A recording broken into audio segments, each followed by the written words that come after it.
Digital মার্কেটিংয়ের একটা খুব পপুলার মার্কেটিং প্রসেস হচ্ছে content marketing. So content marketing কি, এই ব্যাপারটা নিয়েই আমরা এই ভিডিওতে কথা বলবো।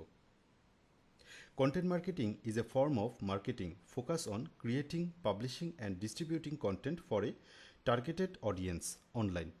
তার মানে কন্টেন্ট মার্কেটিংটা হচ্ছে এক ধরনের মার্কেটিং প্রসেস যেখানে মূলত কন্টেন্ট তৈরি করা, কন্টেন্ট পাবলিশ করা এবং কন্টেন্টকে বিভিন্ন মিডিয়াতে ডিস্ট্রিবিউট করা একটা টার্গেটেড অডিয়েন্সের উদ্দেশ্যে। এই জিনিসটাকেই বলা হয় সহজ কথায় কন্টেন্ট মার্কেটিং। সো কন্টেন্ট মার্কেটিংটা আমরা বিশেষভাবে কন্টেন্ট মার্কেটিংটা প্রচণ্ড গুরুত্বপূর্ণ একটা মার্কেটিং সিস্টেম বা প্রচণ্ড ইফেক্টিভ একটা মার্কেটিং সিস্টেম। কিভাবে, সেটার এক্সাম্পলটা আমরা পরের স্লাইডেই দেখে নিই। সো দেখেন, কন্টেন্ট মার্কেটিং, কন্টেন্টের আমরা ডেফিনেশনটা জেনেছি বা আমরা বুঝি এখন কন্টেন্ট কী। সো ধরেন কন্টেন্ট মার্কেটিংয়ের এরকম হতে পারে যে কোনো একটা প্রতিষ্ঠান প্রচুর পরিমাণ কন্টেন্ট ক্রিয়েট করছে এবং কন্টেন্টগুলোকে বিভিন্ন ধরনের তাদের যত ডিজিটাল মিডিয়া আছে বা ডিজিটাল চ্যানেল আছে প্রত্যেকটা চ্যানেলে তারা এই কন্টেন্টগুলোকে ডিস্ট্রিবিউট করেছে। সো কন্টেন্টগুলো যদি যথেষ্ট পরিমাণ ভ্যালুয়েবল হয় এবং কন্টেন্টগুলো যদি যথেষ্ট রিসোর্সফুল হয়, তাহলে খুব সহজেই বিভিন্ন মিডিয়ার মাধ্যমে আপনার কন্টেন্টগুলো রিডাররা পড়বে, কন্টেন্টগুলোর সাথে এঙ্গেজ হবে। এঙ্গেজ হওয়ার অর্থ তারা কিন্তু আপনার প্রতিষ্ঠানটা সম্পর্কে জেনে গেছে, আপনার ব্র্যান্ডটা সম্পর্কে জেনে গেছে এবং তাদের যে উদ্দেশ্যটা সেই উদ্দেশ্যটাও সার্ভ হচ্ছে। সো এই যে আপনি আপনার ব্র্যান্ডকে কেউ চেনে না, জানে না, এরকম একটা জায়গা থেকে আপনি কন্টেন্ট মার্কেটিংয়ের মাধ্যমে খুব সহজেই একটা ফ্রিতে আপনি একটা এক্সপোজার পেয়ে যাচ্ছেন আপনার অডিয়েন্সের কাছে। এবং কন্টেন্ট মার্কেটিংয়ের সবচেয়ে সুবিধা সেটা হচ্ছে একটা গুরুত্বপূর্ণ কন্টেন্ট যেটা ফ্রি রিসোর্স যখন একজন অডিয়েন্স পাওয়ার পর তার কাছে যখন ওই কন্টেন্টটা পড়ার পর বা দেখার পর তার কাছে যখন মনে হবে প্রচুর রিসোর্সফুল, সে কিন্তু নিজে বসে থাকবে না, সে আরও 8-10 জন মানুষের সাথে শেয়ার করবে যাদের কাছেও কন্টেন্টটা হয়তো বা গুরুত্বপূর্ণ মনে হতে পারে। সো সবচেয়ে সহজ যে বা ইফেক্টিভ যে স্ট্র্যাটেজিটা সেটা হচ্ছে কন্টেন্ট মার্কেটিংয়ের মাধ্যমে খুব অল্পতেই আপনি কিন্তু বেশ বড় একটা অডিয়েন্সের কাছে আপনি পৌঁছাতে পারেন।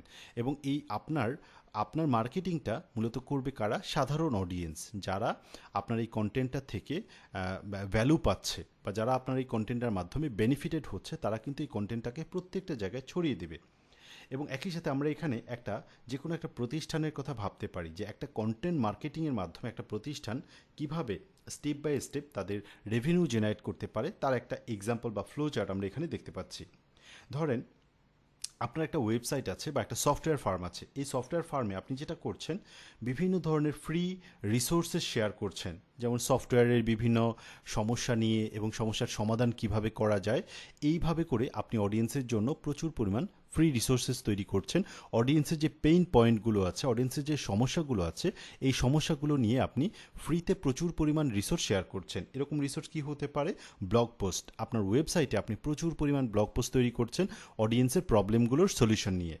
হতে পারে আপনি ওয়েব কন্টেন্ট তৈরি করছেন, ভিডিও তৈরি করছেন বা আর্টিকেল তৈরি করছেন। এই আর্টিকেলগুলোর মাধ্যমে সরাসরি আপনার অডিয়েন্সকে আপনি হেল্প করছেন। এই হেল্প করার ফলে অডিয়েন্সরা একই সাথে হেল্প পাচ্ছে আপনার কাছ থেকে এবং আপনার ব্র্যান্ডটার সাথে কোনো একটা তাদের কানেকশন তৈরি হয়ে গেছে। পরের স্টেজে যেটা করতে পারেন, তারা যদি আপনার কন্টেন্টের সাথে খুব ভালোভাবে এঙ্গেজ হয়, 1 দিন 2 দিন এরকম করে আস্তে আস্তে একটা সময় যেটা হবে, তারা কিন্তু আপনার সাবস্ক্রাইবার হয়ে যাবে এবং তাদের ইমেল নিউজলেটার আপনি পাঠাতে পারবেন, তাদেরকে আপনি ইবুক পাঠাতে পারবেন, তাদেরকে আপনি ওয়েবিনিয়ারে ইনভাইট করতে পারেন। এটা হচ্ছে দ্বিতীয় স্টেজে এই মানুষগুলোর সাথে আপনি আরও একটু বেশি এঙ্গেজ হচ্ছেন বা আরও এই অডিয়েন্সের সাথে আপনি আরও বেশি কানেক্ট হচ্ছে আপনার প্রতিষ্ঠানটা। থার্ড স্টেজে যেটা করতে পারেন, ওদের যখন এই দ্বিতীয় স্টেজে আপনি ইবুকের মাধ্যমে আপনার অডিয়েন্সের কাছে পৌঁছাচ্ছেন, আপনি যখন ইমেল নিউজলেটার পাঠাচ্ছেন বা ওয়েবিনিয়ার পাঠাচ্ছেন, তখন কিন্তু এই অডিয়েন্সগুলোর আপনার কাছে ইমেল আছে, ফোন নাম্বার আছে বা তাদের নাম, এই ইনফরমেশনগুলো আপনি পেয়ে গেছেন। সো এর পরের স্টেজে আপনি কি করতে পারেন? ফোন কল করতে পারেন বা তারপর তাদেরকে বিভিন্ন ধরনের অ্যাসেসমেন্টের মাধ্যমে তাদের সাথে আরও বেশি কানেক্ট হতে পারেন। সো দেখেন, যখন একজন অডিয়েন্স বিভিন্ন পর্যায়ে এসে আপনার প্রতিষ্ঠানের সাথে ধাপে ধাপে কানেক্ট হয়ে গেছে, তখন কিন্তু আপনার প্রতিষ্ঠানটা ছাড়া তার মাথায় কিন্তু অন্য কিছু আসবে না, বা আপনার প্রতিষ্ঠানে একটা ভালো ব্র্যান্ড ভ্যালু তাদের মাথায় তৈরি হয়ে যাবে।